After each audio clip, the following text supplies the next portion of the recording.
Welcome to Celebrate Aging. I'm Vicki Marthaler, your hostess here at Emmanuel Community, and I'm with one of our residents, Ron Malacek.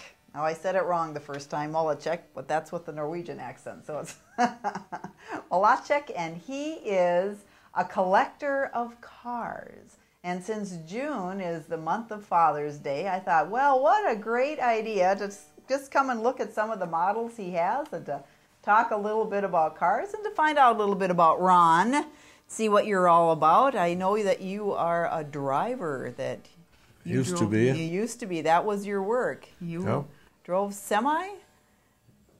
Yeah, for 14 years. 14 years. So these aren't semis. These are more little fun cars. These I picked up on the road when I was traveling. And the one that caught your eye, that's the one you got, right? Yeah.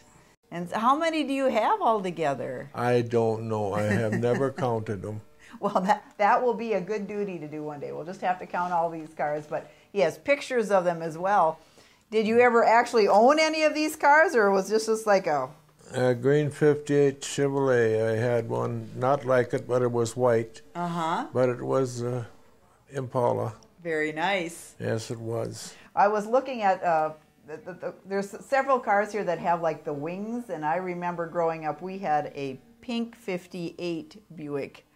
I couldn't believe that there was a pink, this is way before Mary Kay got big and you got a pink car, you know. So, and it was teal on the inside, aqua on the inside, pink on the outside. They had some pretty different colors in the 50s. They did. Yes, they did. Of course, a lot of things were different. Even the price of gas was different back then. Oh my, yes. Yeah. It was hard to believe from now to then what the difference of price. Yeah, when you were driving your truck, that made a difference too, when you had to... I'm kind of glad I got sick when I did. Got to retire a little early. I got to retire a little early. Gas price was just under $4 when our diesel price. Yes. And diesel price is now over $4. And you know, semis, when you fill them up, they hold, goodness, how many gallons do they hold? I was carrying 300 gallons. Oh, can you imagine filling up a 300-gallon vehicle? Oh, my word.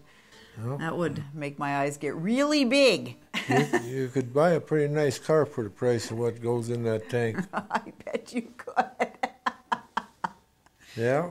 Well, this one that I'm holding in my hand, the little doors open up and everything on these. This is pretty clever, don't you? Oh, and the top comes off of it too. 55 Thunderbird. Woohoo! Look at the detail going on in there. I like that. So does this have a hard top? Is that what we're calling this? It's a hard top convertible. A hard top convertible. There's no back seat. You can't take anybody No, there with isn't. you. Can you get a shot?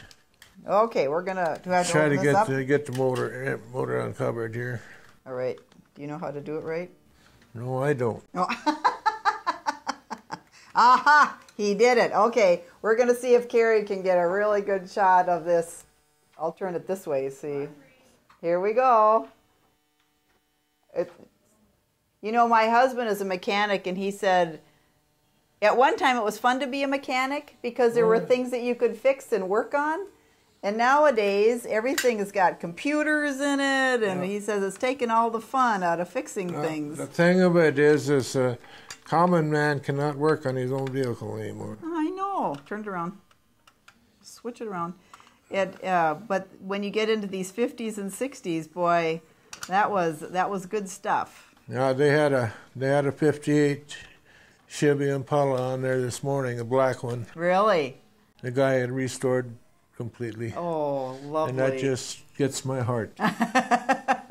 You see them on. Well, you know what? There's a antique car club in town too, and that people have restored cars, and it does. People come out and look at, and they're just taken back in time. Now here, this one's got a back seat.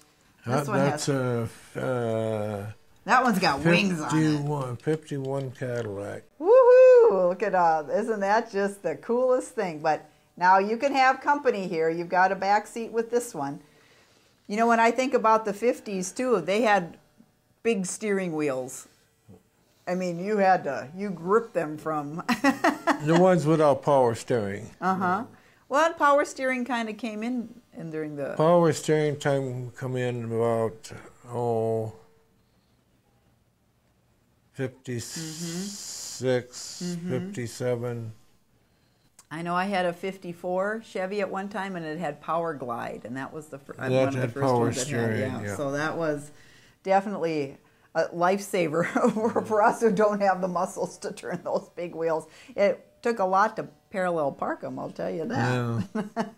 Okay, we could take one more down. Which one is that? That maroon one up there. That maroon one? Little maroon one. Okay, now we're going for the maroon. I actually owned a car like that. You did? Yep. You'll have to come. We invite Ron invites you to come and check out his collection. So, oh my! That's a '49 Ford. And it's a two-door. I Yep, see that. that's the way most of them came. Yep. Now, this was what year was this? 49. 49. I know in my 54 they had vacuum windshield wipers, so that when it rained really hard, they really had to struggle to go back and forth. And if you had to put power to the engine, they probably quit on you. Yeah. And they did. Now, see, these are the things kids today would not know what in the world They we're would talking not about. That's know why what we're I hope talking some about. kids are listening to this. You got to learn some stuff about the cars and how they have evolved. Some of these cars are even before your time, aren't they? Oh, yeah. But that's okay. I want to hear about them. I want to know all about them. There's something about a collection that just makes a good conversation piece. Well, it gets me right here. Yeah, I bet it does. So now when you were driving your semi, did you go from coast to coast, or what did you do? No, I had the license for it, but I never. I stayed Oklahoma. I think was the farthest I went. Oh, that's a long piece down to Oklahoma. Not too bad.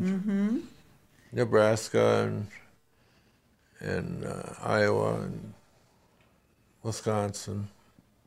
You stayed up here kind of in the Midwest. Yeah.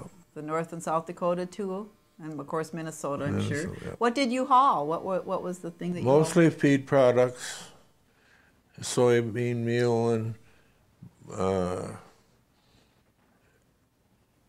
meat scraps, hauled? Okay. little corn now and then. Well, we hauled a lot of corn into Canada. But most of it was pretty local running. So you're gone a couple of days, kind of thing. Did you I could be home every night, but I would be gone for a week at a time. Okay. Well, if you go down to Oklahoma, that would be a stretch. That That's would for be sure. a stretch. And there are rules about how many hours you could be driving. You had to keep a logbook, didn't Yeah, you? to keep a logbook, you betcha. So you knew all the good truck stops between here and there and other places, I bet. Well, I knew where the cheapest ones were. Got to make that dollar stretch. Yes, sir. How about the food? Did you know who? Jeff food was pretty basic. They served whatever you wanted. Okay. So, but it was fun while it lasted. Did you have a CB? Oh yeah. Oh, yeah. I had CB and my telephone isn't there, but Okay. I had